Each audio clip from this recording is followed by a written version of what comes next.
I had been confined to a hospital bed at San Francisco General for more than 2 weeks, and during that time, my own daughter Emily and her husband Daniel had vanished into silence, busier than a presidential campaign staff, and apparently too overwhelmed to even make a simple phone call, let alone visit me in person.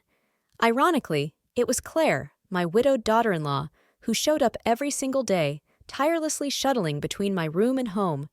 She took care of changing my bandages, brought me meals, meticulously double-checked the doctor's instructions, and never once forgot to have a cup of warm water ready exactly how I liked it.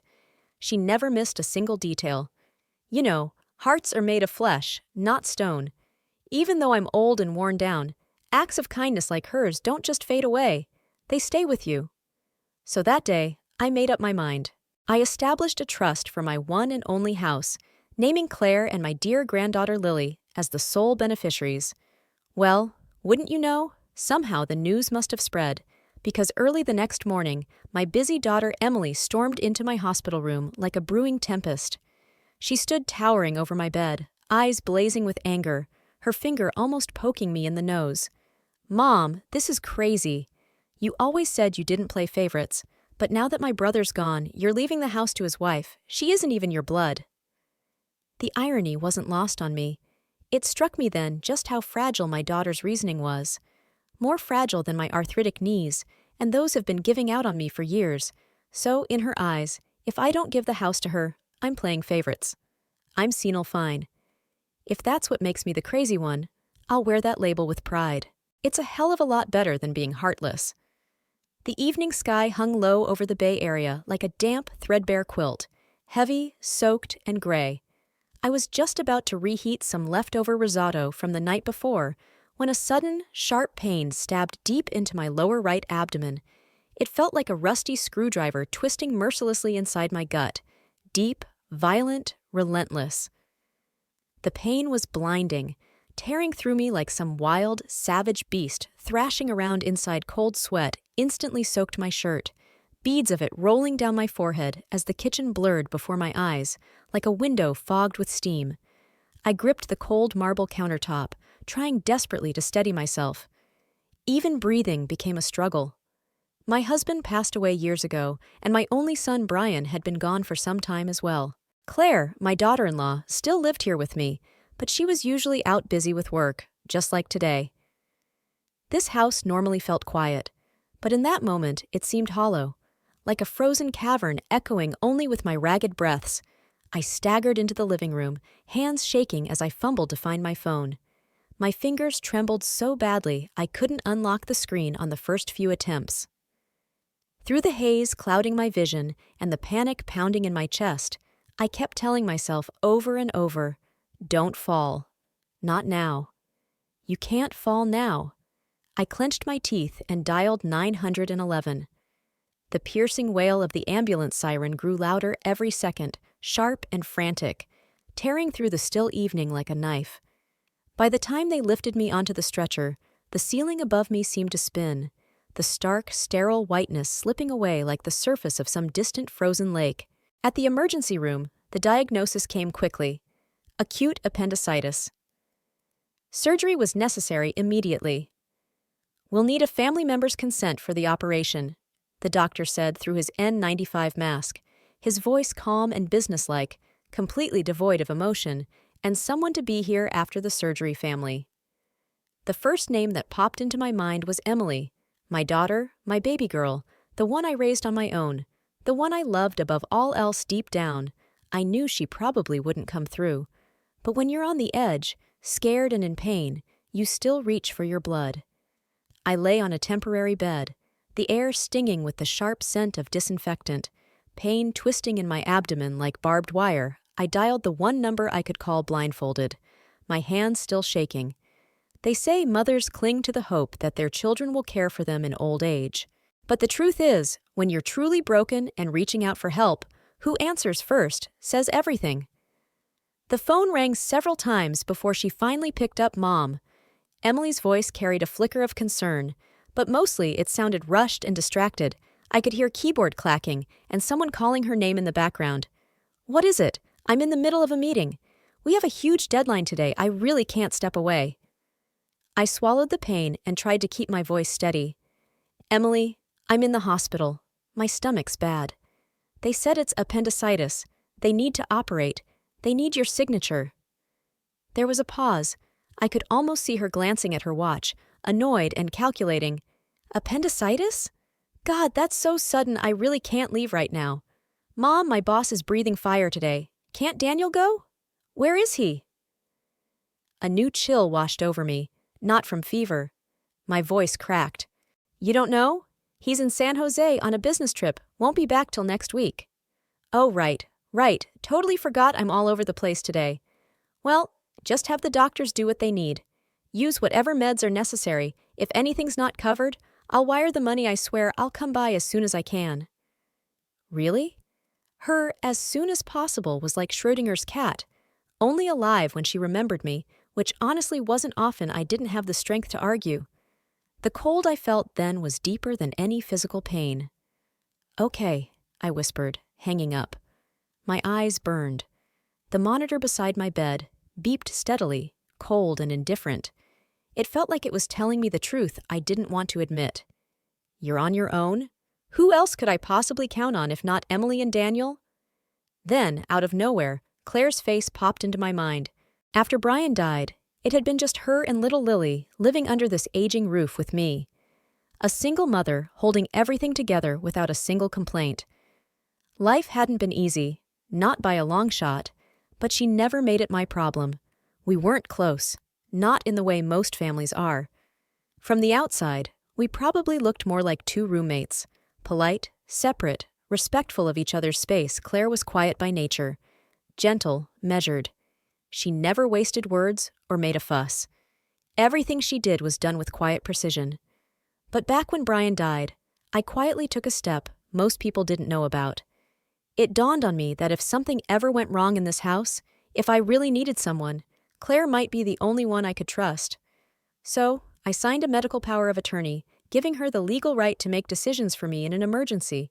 After all these years living under the same roof, I'd come to realize she was the most capable, steady, and level-headed person I knew, far more dependable than my daughter or son-in-law ever were still.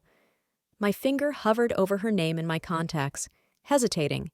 She had her own job and child to care for. Was it fair to burden her with this? But the doctors were waiting. The surgery couldn't be put off any longer.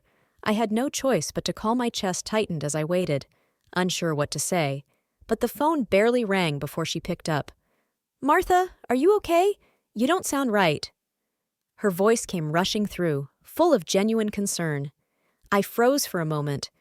That reaction was nothing like what I'd expected. I explained everything, trying to stay calm.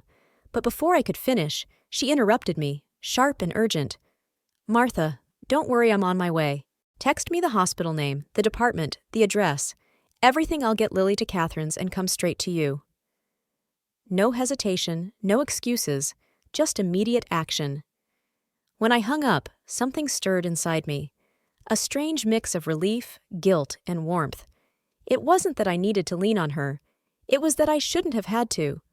This should have been Emily and Daniel's moment to step up. Funny how we always place our hopes in the wrong people until reality sets in to correct us. Less than 40 minutes later, the ER doors swung open and Claire rushed in, breathless, sweat dampening her forehead. She must have run the whole way. The moment her eyes met mine, pale and curled up in bed, her expression broke, tears welling up. She hurried to my side, voice trembling. Martha, how are you feeling? Are you still in pain? She bent down and took my freezing hand in both of hers. Her touch was warm and steady. It felt like something inside me finally let go. The helplessness, the hurt, almost spilling over into tears. Claire, you're here, I whispered, my voice rough and parched. She wasted no time on empty comforts, immediately turning to the doctors to gather details, review the paperwork, and sign the consent forms with quick, sure strokes. Her signature was strong and exact, no hesitation whatsoever. She took charge of everything, coordinating with the nurses, confirming my admission, and covering the necessary fees, calm and efficient, like she'd trained her entire life for moments like this. And there I was, helpless and childlike, barely holding on. Claire wasn't just lending a hand. She was like a safety net, gentle yet strong, ready to catch everything about to fall apart. Just before they wheeled me into surgery, she bent close, her hand still wrapped around mine, whispering, "Don't be scared, Martha. I'm right here. You're going to be okay." As the anesthesia seeped into my veins, blurring the edges of the room, I held on to one last image. Her tear-filled eyes, steady and warm, glowing from within with a strength I'd nearly forgotten existed. In that cold, sterile hospital, she was the only light left, and somehow that was enough. The surgery went smoothly. When I woke, the sky outside had turned pitch black.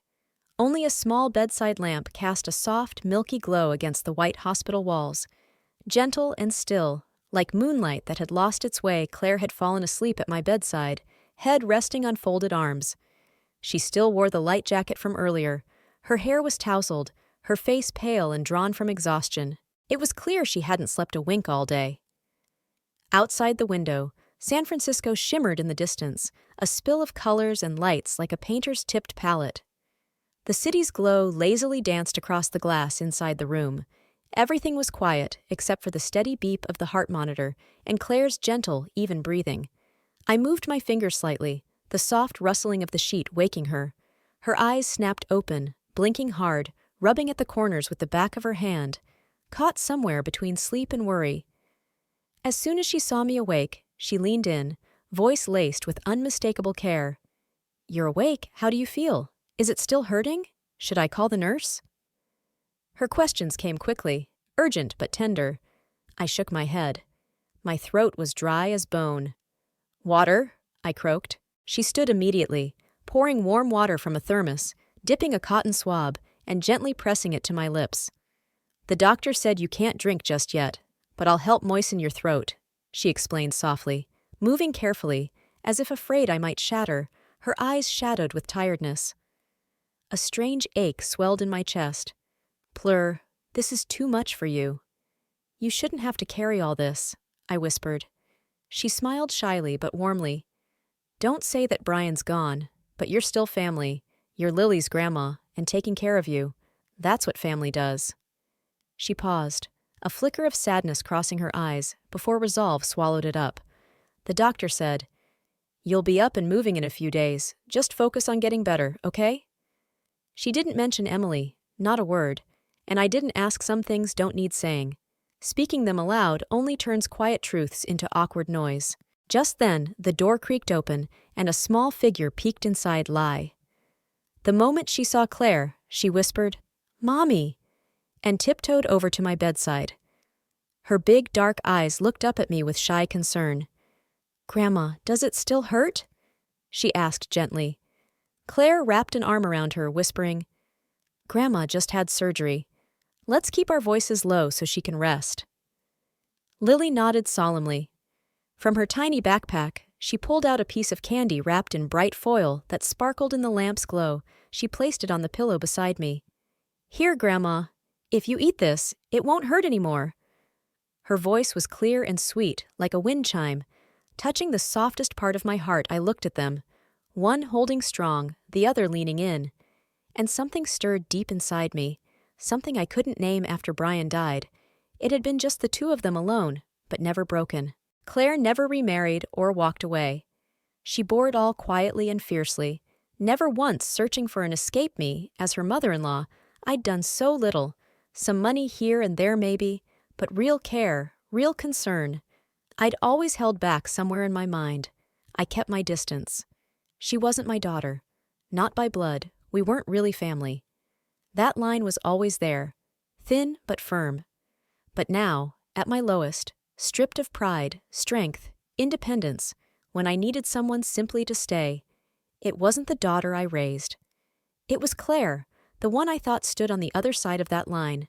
She was the one who crossed it, and never looked back.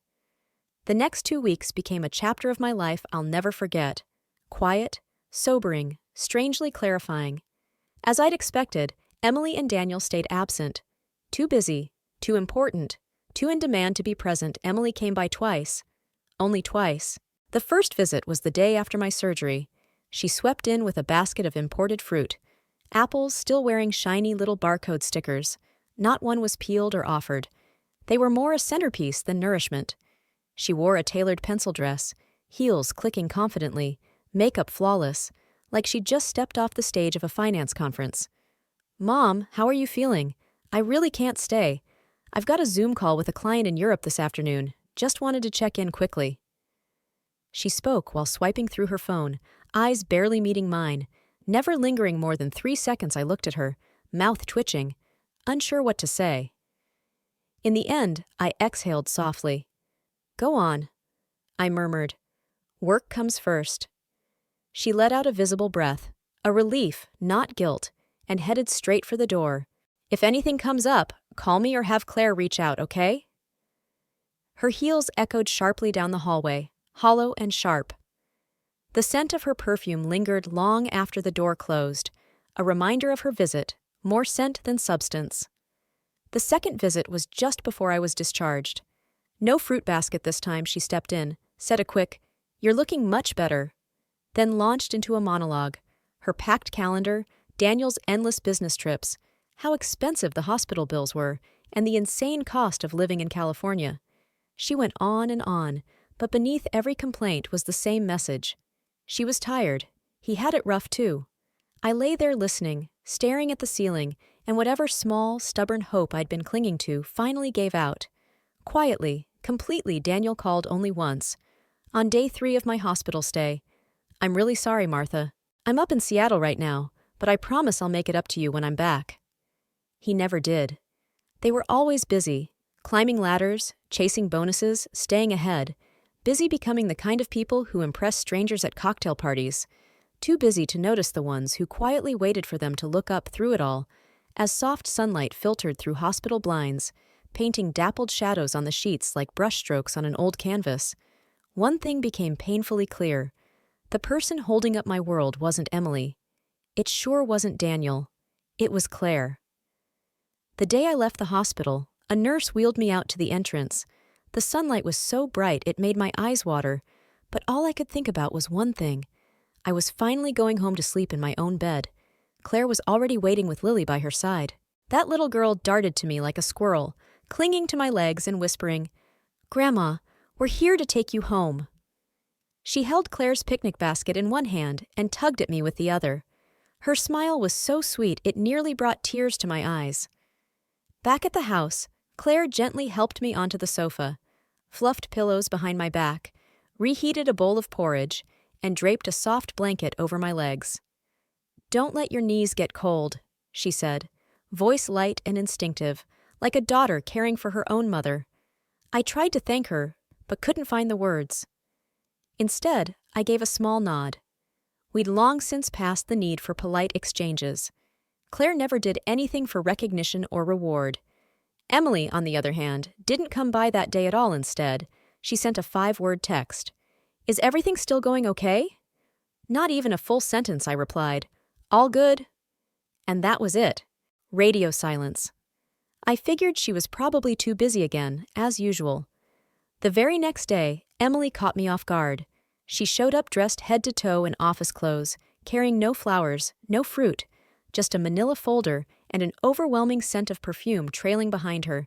Without missing a beat, she sat down and dove straight into business, her tone sharper than a double espresso.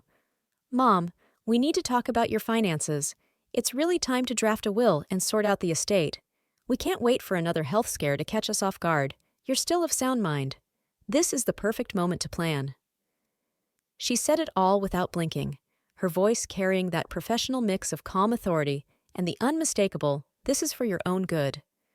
Before I could even respond, she was flipping through color-coded charts, pitching ideas like she was presenting to a client. Only this time, the client was her own mother. For a moment, I just sat there, listening, feeling nothing. The air grew cold, not because of the room temperature, but from the clinical, detached efficiency of it all. Then Claire walked in from the kitchen with tea in hand. She paused, hearing Emily's voice, about to turn and leave. "Claire, stay," I said softly. She stopped, surprised. I looked at Emily, my voice steady now with no hint of doubt.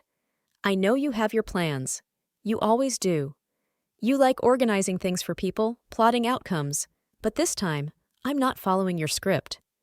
Emily raised an eyebrow, a dry smile tugging at her lips. By script? You think I'm overstepping? I didn't answer that. I simply said, I believe I have the right to decide what happens to my home, my life, and what I leave behind. And I don't think someone who's been absent all along gets to stroll in at the end and hand me a checklist. Her eyes darkened, like a glass of red wine tipped but not yet spilled. Calm on the surface, but stained underneath. There we were, separated by an invisible wall. We could see each other perfectly, but the words no longer crossed. So, this is about guilt? She snapped. You're saying I haven't done enough? I didn't reply. I didn't have to. She stood, gathering her folder. Fine message received. I hope you don't regret this. And with that, she spun on her heel and strode out, her heels clicking sharply against the hardwood like a judge's gavel. Judgment passed, verdict rendered. The silence she left behind was louder than anything she'd said. The door clicked shut. A pause. Then Lily peeked around the hallway corner, wide-eyed. Is she mad again? She whispered. Claire scooped her up gently. It's okay, sweetheart. Aunt Emily's just a little upset. She'll be better in a few days. That night, I sat by my bed with my old notebook open across my lap, pages I'd flipped through a dozen times on the inside cover. I wrote something I never thought I would. I used to believe love always finds its way back, but life has a way of waking you up. The ink was still wet when I closed the notebook, but inside, for the first time in ages, I felt something close to peace. The street I lived on was quiet, neighborly in that way where no one gets too close, but everyone notices when something big happens. People care just enough to ask. About a week after I got home, Claire was pushing me in a wheelchair through the yard to catch some sun. The light warmed her shoulders, soft and gentle. I looked at her and realized she wasn't that polite, distant outsider anymore. That afternoon, our old neighbor Helen stopped by with a box of scones from the bakery. She wiped her hands on her jeans and smiled as she handed them over. We've all been saying, she chuckled, your daughter must be really busy lately. We hardly saw her at the hospital. I smiled, but said nothing, gripping my mug tighter, my fingertips cold against the ceramic. Helen went on. But your daughter-in-law's been so sweet and caring. Just the other day, she brought cold medicine to Mrs. Patel next door. With Lily, too. Such a sweet girl. I've seen her always looking out for you and thought, well, she's earned her place in this house. I nodded again, though it felt like cotton stuffed my throat, that one sentence. Your daughter must be really busy. Didn't sound cruel, but lodged deep inside. After Helen left, I went inside and pulled out a stack of bills, thinking maybe Emily could help sort them. I hesitated, then dialed her number. She answered quickly, voice sharp. Mom, I'm on my way to the airport, flying to Houston this afternoon. Can this be quick? I hesitated. I wanted you to know the neighbors have been talking about us lately. A pause. Then her voice turned cold. And you couldn't stand up for me? You know how busy I am. Why do you let their gossip get to you? I opened my mouth, but said nothing. She hung up, and the air around me seemed to drop 10 degrees that evening. Something unexpected happened. Lily didn't come home after class. She went missing. Claire got the call from the teacher and froze mid-sentence, her phone nearly slipping from her hand. She didn't waste a moment, grabbed her coat, and bolted out the door without shoes. I tried to stand, but she stopped me. Martha, please stay here. I'll find her. I promise. I watched her sprint down the driveway, face pale and eyes wild with fear. My heart clenched so tight it felt like it would split in two. I picked up the phone and called Emily. Emily, Lily didn't come home. She's missing after school. Claire's out looking. Silence filled the line for a few beats before she said flatly, Aren't there cameras near the school? Just check the footage, Mom. This isn't something you need to call me about. Then she hung up just like that. I stood there holding the phone long after the call ended, my hand unwilling to let go.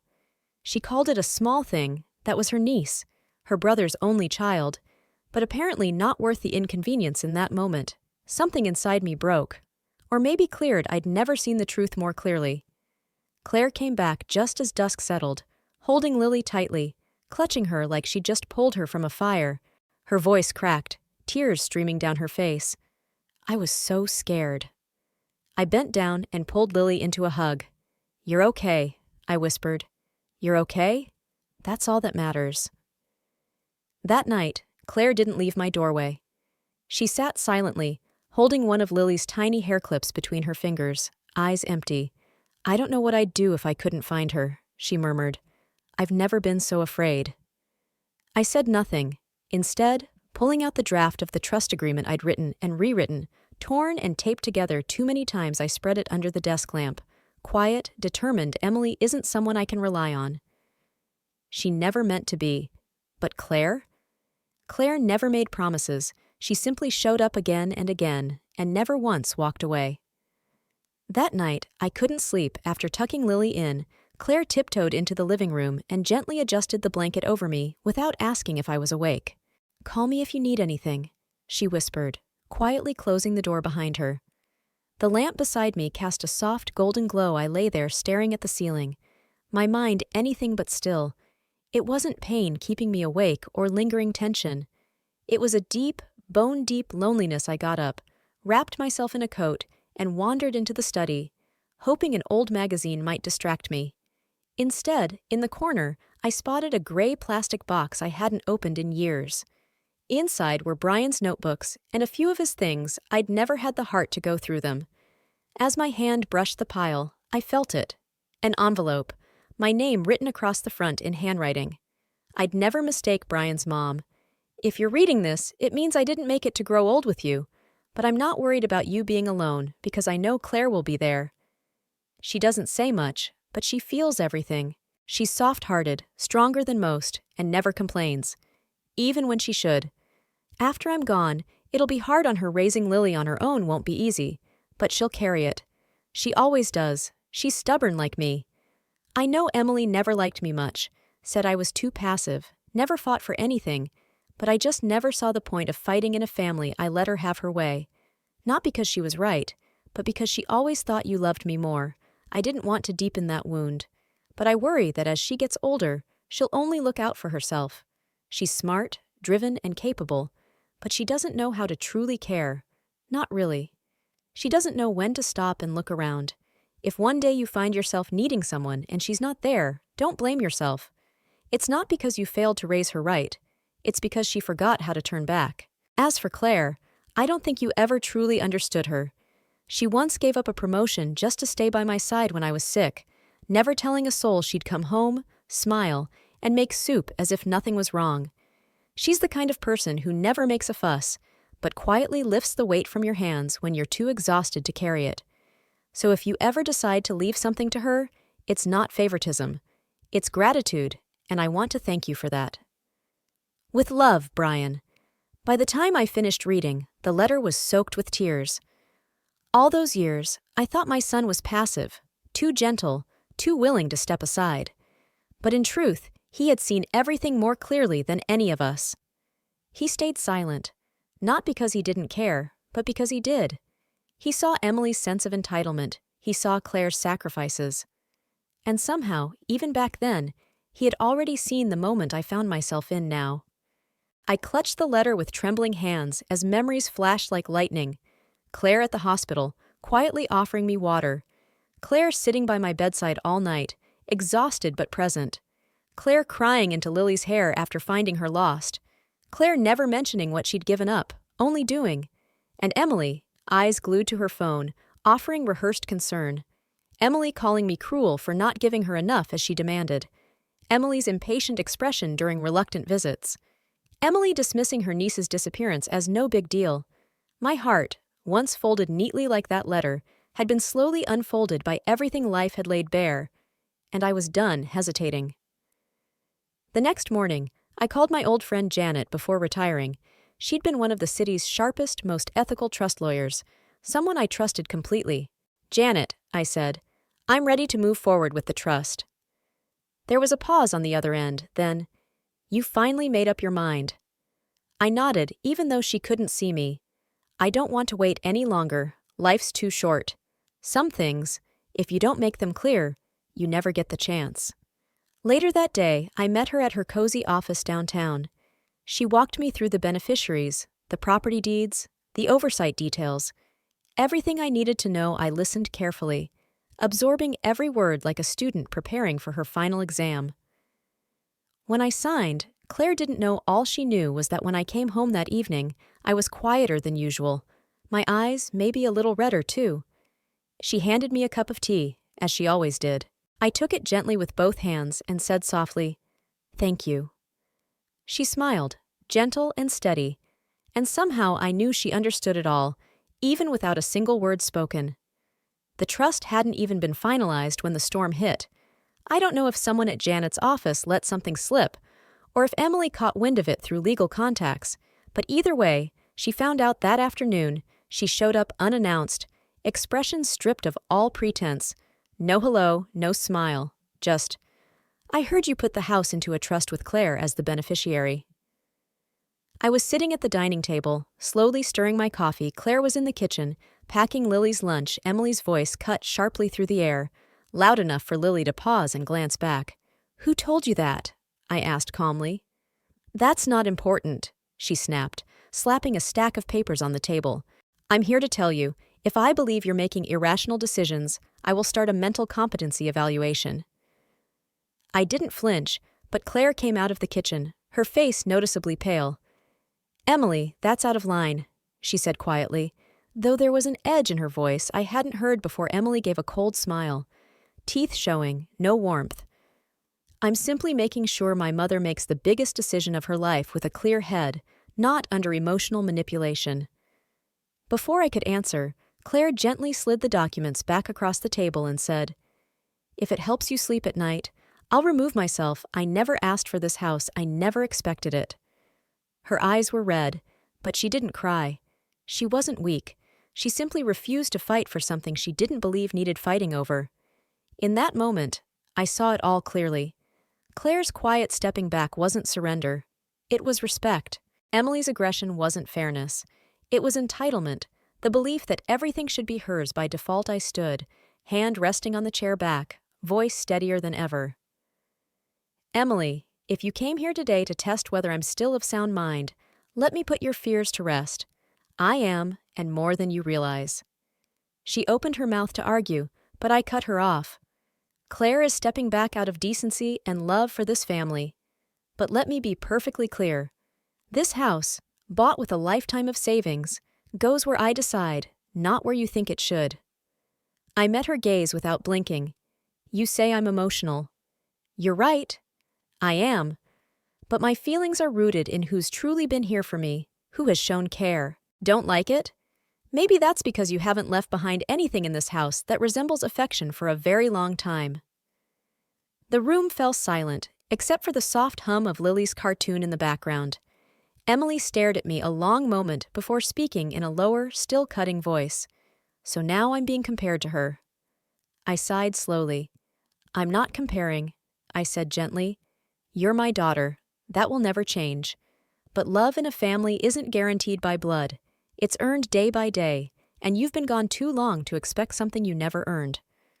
She said nothing, gathered her papers, eyes hard, jaw tight, then turned and walked out without another word. When the door clicked shut behind her, Claire quietly came over. "I'm sorry, Martha," she said softly. "I didn't mean to cause all that." I shook my head. "You didn't do anything wrong. I'm just sorry it took me this long to say what needed saying." That night, sitting in the living room with Lily's soft piano practice drifting in from down the hall, I unfolded Brian's letter slowly. Carefully, I read every word and knew deep in my bones he'd been right all along. Family isn't defined by blood, but by presence and action. The day the trust officially took effect, I sat alone in the kitchen with a cold, untouched cup of coffee. I hadn't told a soul. Not even Claire. The papers had been signed 2 weeks earlier.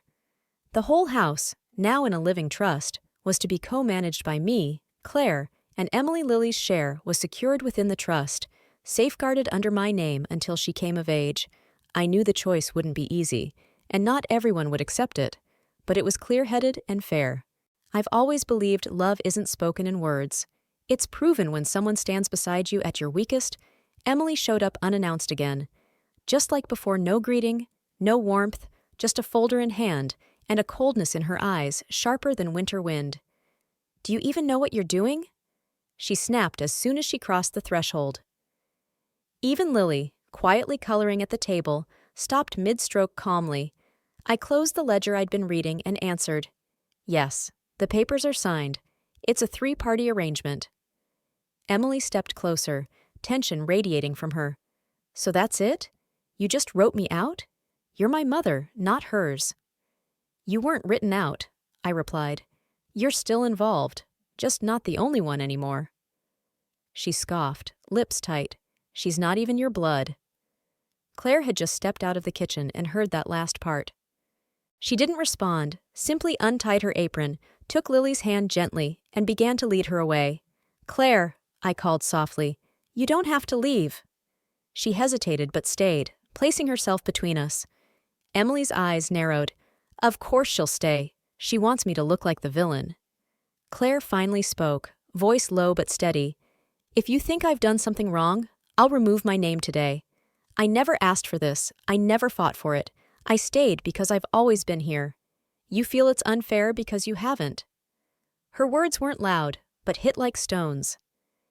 Even I paused. Emily's face twitched, barely flinching. I stood and faced her. "You think I'm showing favoritism? Fine. Let me confess something. I have favored you for years, ever since you were a child. I gave you more attention because I believed you needed it more. Your brother and Claire never asked for anything, never made demands, so I poured my energy into you." I took a deep breath, but as time went on, I felt ill, and you told me you were busy. When I stumbled, you said you had meetings. I told you I was hurting, and you said it wasn't convenient. Emily stayed silent, her fingers pressing firmly on the trust papers until they creased, continuing without pause. And Claire? She never requested anything. She simply showed up every time, always punctual, never missing a beat. Eventually, Emily spoke, her voice barely above a whisper. "So now you're handing our home over to a stranger." I pushed the cold coffee away. "You call her a stranger, but she's the one who treats me like family. You're my daughter, yet you've become a visitor, someone I have to schedule time with." The room sank into a silence so profound we could hear the wall clock ticking, steady and unforgiving. Claire broke the quiet gently. "Martha, if this is making things more difficult for you, I don't mind stepping back. I never asked for any of this." I turned to her, looked her straight in the eyes for the first time, and said firmly and clearly, "No, you're not the cause of the difficulty. I am, because I waited too long. I'm making this choice not because of blood ties, but because of responsibility. You have carried this family, not my daughter or son-in-law, but you." Emily lowered her eyes as if something inside her finally shattered. She didn't yell or lash out. She stood silently for a long moment, then asked softly, "So this is what family means to you now?" I nodded. "I want everyone here to understand that love isn't inherited. It's earned by being present and caring." Emily said nothing further. Slowly, she collected the papers, slipped them into her bag, and moved toward the door. At the threshold, she hesitated. "I just need some time." The door clicked softly behind her. I didn't follow that night. Claire sat quietly on the sofa's edge, sewing one of Lily's doll dresses. Without looking up, she asked, "Do you think maybe what you said today was too harsh?" I shook my head. "No, it was exactly right sometimes. To wake someone up, it has to hurt a little first." I gazed out the window at the calm full moon overhead. For the first time, I felt light. Sometimes, the only way to move forward is to finally stop carrying the past. Some time passed until Lily's birthday arrived, a day so perfect it seemed unplanned. The sun was warm, the sky clear, and the house filled with an unmanufacturable light. That morning, Lily bounced around the living room in socks, eyes shining with excitement. "Grandma," she asked, "can we have a rainbow cake this year?" I chuckled and nodded. "As long as your mom agrees, we can do a rainbow unicorn cake, whatever your heart desires." Claire laughed. "Unicorn might be a stretch, but I'll make it as colorful as possible." The house buzzed with warmth, yet beneath the joy, a quiet emptiness lingered. Because we both knew Lily secretly hoped Emily would come a few days earlier, Claire had gently asked, "Martha, do you think we should invite Emily? No matter what's happened, Lily still wants her there. She was right.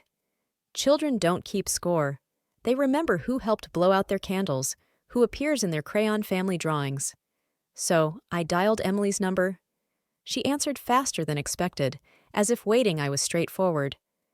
Lily's birthday is Saturday afternoon. If you're free, come for some cake. There was a pause, then her voice, quiet but sure. I'll be there. The party was small. A handful of neighborhood kids, a couple of Claire's co-workers, and my old friend Helen, now retired. Claire decorated with cheerful banners and soft balloons. Lily wore a white tulle dress and a rainbow barrette in her hair. She'd spent half the morning practicing her birthday wish. Emily arrived about 30 minutes after the party began. She came quietly, dressed simply in a beige sweater and jeans, carrying a gift bag clearly planned ahead. Not last minute. She lingered at the doorway, slightly unsure. Am I late? Claire stepped forward, taking the gift with a kind, neutral tone. Right on time. The moment Lily saw her, she lit up like birthday candles. Aunt Emily, you came! She exclaimed, running to hug her tightly like a koala clinging to a tree. Emily knelt, smiling softly. Happy birthday, little one. She held out the gift. I heard you like puzzles. This one's a space adventure edition. Lily squealed with joy and ran off to show her friends watching them. Something caught in my throat. Not pain exactly, but a tenderness that comes when something distant begins to move closer again. Later, when we gathered to sing Happy Birthday, Emily sat across from me. Our eyes met several times, no words exchanged. As the cake was served and chatter grew, she came over with her plate. So, the cake okay? I smiled. Better than the one you baked when you were 10. She laughed, a genuine laugh. I accidentally put half a cup of salt instead of sugar. Well, I said, you're my daughter, still are. We spoke no more, but the air between us felt lighter than it had in years. As the afternoon faded, Claire gathered everyone for a group photo beneath the big oak tree in the backyard. Lily stood center, arms wide as if embracing the whole world. Emily stood to my right, Claire to my left. The shutter clicked, and in that quiet, unspoken moment, I realized we were, somehow, family again. Later that evening, as guests trickled away, Emily approached me at the door. Mom, she said sincerely, I know I haven't always done right, but thank you for still letting me be part of this. I didn't reply with, it's about time, or I was waiting for that. Instead, I placed my hand on hers and said, what's past is past, what matters is what you do from now on. She nodded, and this time I could tell she truly heard me. And just like that, something inside me exhaled. It wasn't forgiveness, not yet, but recognition of effort, of change, of reaching out that, even if late, still counts. Yes, it was enough spring came early that year. The roses in the yard were just budding when Lily dashed outside, as if she'd found buried treasure. Every day after school, her routine stayed the same. She'd kneel beside the garden, little watering can in hand, calling out the names of her plants. Lucy, Ballad, Daisy, and the tiniest one. Hope I asked why she chose that name. She tilted her head thoughtfully. Because it's the slowest, but I think it'll grow the biggest, most beautiful flower. I smiled and nodded, struck by the truth in her words. That fragile little stem, far behind the others, looked just like our family. After all the arguments, silences, misunderstandings, and distance, somehow we were still growing toward the light. Retirement surprised me in unexpected ways. I began volunteering twice a week at the local church, sorting donated food and filling out health intake forms for elderly neighbors who had no one else. Sitting behind that folding table, clipboard in my lap, it hit me. Growing old isn't about being cared for.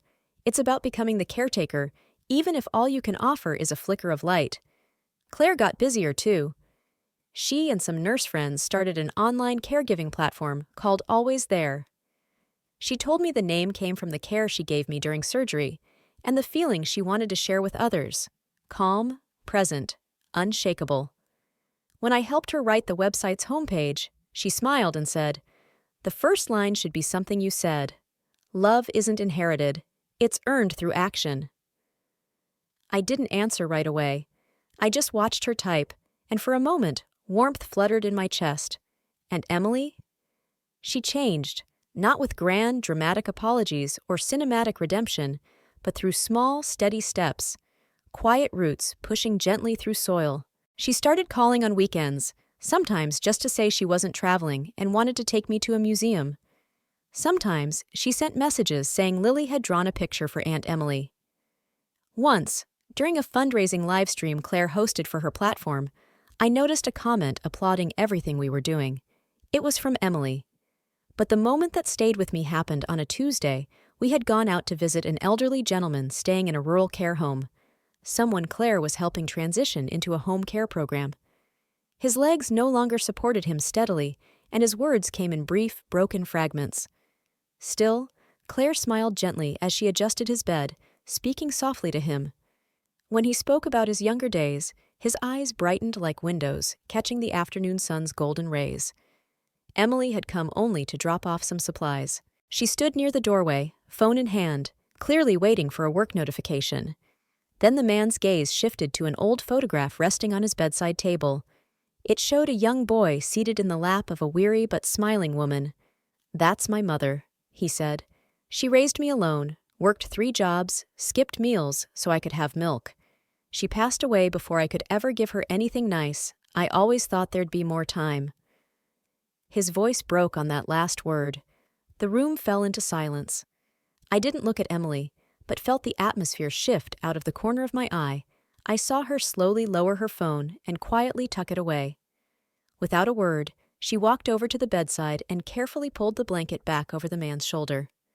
On the drive back, we passed fields glowing golden in the fading light. Emily sat in the passenger seat, staring out the window. After a long silence, she finally spoke quietly. "Mom, when I was a kid, I never realized all you did for us. The sacrifices you made, I thought you were just Mom, like a machine that never tired or felt sad. But you were tired, weren't you?"